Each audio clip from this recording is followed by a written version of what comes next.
Hi, I'm Rick Reynolds, founder and president of Affair Recovery. And today is part 4 on our series on shame. Why would you want to get a new life? Over the past 3 weeks, we've talked about the shame resulting from infidelity. And for our purposes, we've used the following definition. It's the deep sense that you're unacceptable because of something you did, something done to you, or something associated with you, and it leaves you feeling exposed and humiliated. This week, I want to wrap things up with some closing thoughts. I've always liked this quote by Theodore Roosevelt.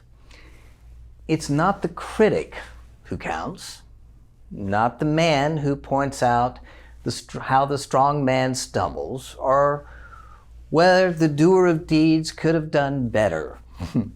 The credit belongs to the man who's actually in the arena, whose face is marred by dust and sweat and blood, who strives valiantly, who errs, who comes short again and again, because there's no effort without error and shortcomings, and who actually strive to do the deeds, who knows great enthusiasms, the great devotions, who spends himself in a worthy cause, who at the best knows, in the end, the triumph of high achievement, and who at the worst, if he fails, at least fails while daring greatly.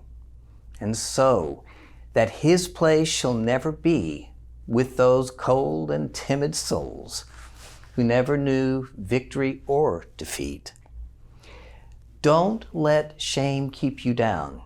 My encouragement to you is be the person in the arena, even if your face is marred with sweat and blood.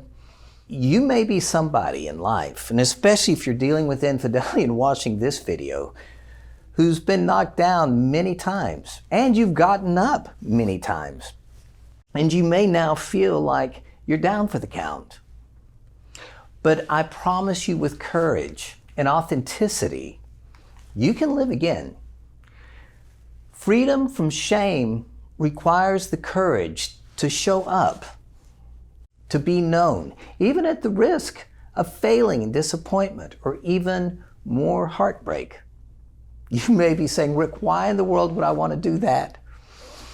But it's because if you continue to isolate, pretend, and defend yourself from further hurt, you'll extinguish and lose all joy and happiness in your life, and you'll lose the meaning in life.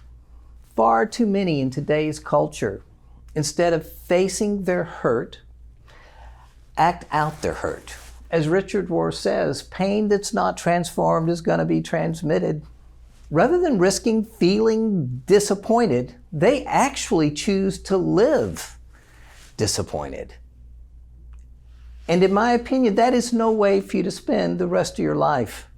I want to encourage you, face the shame, deal with it. It's going to require courage. You've got to be brave. You're going to have to work at being able to tell your story, to show up. It's going to require authenticity. And if you're ready to surrender your comfort and courageously face your shame, here are some books I would suggest as you go forward. Any of Brené Brown's books.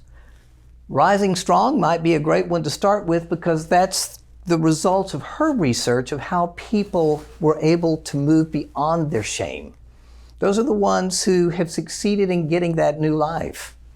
The Gift of Imperfections, Daring Greatly, Daring to Lead. I enjoyed Kurt Thompson's book, The Soul of Shame, or Shame Interrupted by Edward Welch is another really good book from a spiritual perspective.